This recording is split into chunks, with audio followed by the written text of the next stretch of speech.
पीले दांत वाली बहू। रंजना कभी ब्रश नहीं करती थी। उसे कितनी बार उसके माँ बाप ने डांटा, लेकिन उसका कोई असर उस पर होता ही नहीं था, जिस कारण से उसके दांत पीले पीले हो जाते हैं।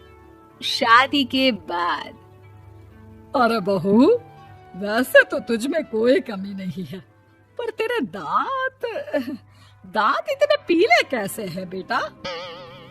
कैसे मतलब? कोई सर्जरी थोड़ी ना कराइए। वो तो क्या नाम, मैं ब्रश नहीं करती थी तो पीले हो गए। अब क्या करूं? आप कहें तो लाल करवा लूं या फिर काले? यार ये क्या है, क्यों माँ से लड़ रही हो? लड़ रही हूँ? अरे मैं लड़ रही हूँ या ये बोल रही है कि दांत पीले हैं, पीले। अरे तपस्या थोड़ी ना की है इन्हें पीले करने के लिए। बकायदा ब्रश नहीं किया है 20 साल तक, तब जाकर। छी, कैसी बात कर रही हो? ये उस वक्त तो पीले नहीं थे जब हम लोग तुम्हें देखने आए थे। अरे तब साफ करवा लिया होगा डेंटिस्ट के पास जाकर। अब देखो कैसे पीले पीले लग रहे हैं। रंजना सास की तरफ गुस्से से देखती है। फिर शुरू हो गई पीले पीले पीले। अरे पीले तो तब भी थे जब मेरे हाथ का रसगुल्ला उड़ा उड़ा कर खा रही थी और बोल रही थी, लड़की नहीं गुणों का खजाना दे रहे भाई साहब आप। खैर, अब वो लोग करते भी तो क्या करते, पीले दांत वाली बहू पल्ले पड़ी थी तो झेलना तो था ही। एक दिन कीर्तन में रंजना गाना गा रही थी। अरे कमला बहन, माँ का द्वार है, यहाँ तो सब शुद्ध होकर आते हैं, फिर अपनी बहू को ब्रश भी नहीं करवाती तुम। दूर से पीले पीले दांत भक्ति में बाधा उत्पन्न कर रहे हैं। अरे कोई 2 साल के बच्ची थोड़ी ना लेकर आई हूँ मैं बहू बनाकर। अच्छी खासी लड़की है, अरे कैसे करवाऊं ब्रश? ये तो उसे खुद करना चाहिए ना। अब माँ बाप तो इसके जैसे तैसे निपटा दिए, ये नहीं सोचा कि सास कैसे संभालेगी। सास बहू को लेकर घर आ जाती है, लेकिन सोच लेती है कि अब इसे लेकर कहीं नहीं जाएगी।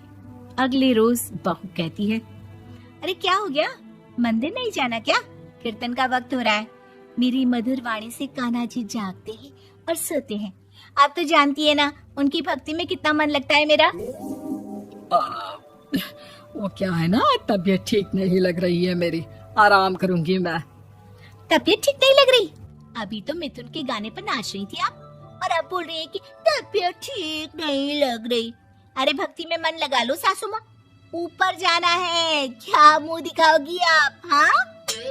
सास को बहू की बात पर गुस्सा आ जाता है। मैं क्या मुंह दिखाऊंगी, इसकी चिंता तो ना कर, समझी?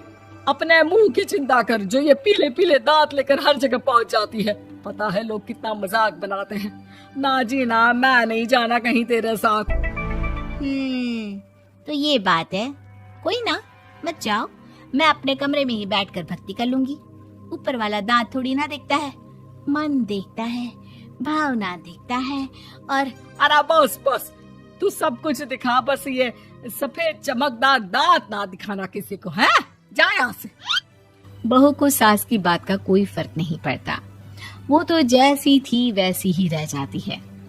सुबह नहाकर किचन में खाना बनाना, फिर खाना खाना, कीर्तन भजन करना और सो जाना। एक दिन, माँ जी मैं सहेली के घर जा रही हूँ, शाम को लेट आऊंगी। हाँ हाँ तो जाना, मैंने कौन सा तेरी आरती करनी है घर पर बैठकर। रंजना सहेली के घर जाती है, जहाँ वो पार्टी में जाने की तैयारी कर रही होती है। अरे शिखा, कहाँ जाने की तैयारी कर रही है? मैं गलत वक्त पर आ गई क्या? अरे नहीं यार, उल्टा सही वक्त पर आई है। मैंने ये साड़ी और ज्वेलरी निकाली है यार, शाम को इनके ऑफिस की एक पार्टी में जाना है। बताना कैसा लग रहा है ये सब? नहीं यार, इस ड्रेस के साथ तो वो वाली ज्वेलरी अच्छी लगेगी। हाँ हाँ सही बोल रही है, मैंने ध्यान ही नहीं दिया। वैसे तो हमेशा से मस्त फैशन सेंस रखती है।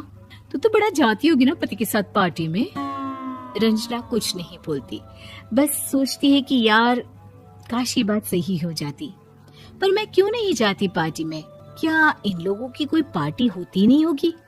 रंजना घर आती है और रात में पति से सवाल करती है, एक बात बताइए, आप मुझे किसी पार्टी में क्यों नहीं ले जाते? क्या आपकी यहाँ ऑफिस में पार्टी नहीं होती? पति बेचारा क्या कहता कि दांत पीले हैं तुम्हारे इसलिए। अरे कोई पार्टी होती नहीं हम लोगों के ऑफिस में, तो कहाँ से लेकर जाऊं? और मार्केट, मॉल, कहीं वीकेंड घूमना, कहीं तो। अरे यार, सारे हफ्ते में एक छुट्टी मिलती है, तो सोचता हूँ कि आराम ही कर लूं। क्यों? रंजना मन मार के रह जाती है। पहले कभी सास के साथ मंदिर जाया करती थी, लेकिन वो भी सास ने ले जाना बंद कर दिया। घर बैठी बैठी रंजना बोर हो जाती है। तभी उसे आइडिया आता है और वो मायके जाने का सोचती है। सासू माँ, 2 दिनों के लिए मम्मी के घर जा रही हूँ। अच्छा अच्छा ठीक है, आराम से जा। और हाँ, माँ से कुछ अच्छी आदत सीख कर आना कि कैसे शरीर के हर भाग की तरह दांतों की सफाई भी जरूरी होती है, समझी? शुरू हो गई ना आप। वो लोग आपकी तरह नहीं है कि छोटी छोटी बात का बतंगड़ बना दे। उन लोगों के लिए मैं मायने रखती हूँ, ना कि मेरे पीले पीले दांत। रंजना माँ को बिना बताए उन लोगों को सरप्राइज देती है, लेकिन जैसे ही वो दरवाजे पर पहुंचती है, अंदर देखती है कि घर वाले कहीं जा रहे होते हैं। अब माँ, काश रंजना दीदी के दांतों वाली प्रॉब्लम नहीं होती, तो वो भी हम लोगों के साथ चलती ना बुआ जी की बेटी की शादी में। हाँ बेटा, लेकिन अब उसे कौन समझाए कि उसको उसके पीले दांत नहीं दिखते, लेकिन उसके आसपास के लोगों को कितना एम्बैरेसिंग फील कराते हैं। मुझे तो कितनी बार उसके स्कूल की टीचर ने शिकायत की कि उसके साथ कोई लड़की बैठना भी नहीं चाहती, और ना ही कॉलेज में कोई उससे बात करना चाहता था। लेकिन पता नहीं क्यों उसे ये बात समझ में ही नहीं आती। कोई कमी नहीं है उस लड़की में, बस यही कि दांत पीले हैं। वो तो भला हो जीजा जी और उनकी माँ का, जो दीदी को जैसी है वैसे ही रखा हुआ है। रंजना को अपने घर वालों की बात सुनकर बहुत दुख होता है।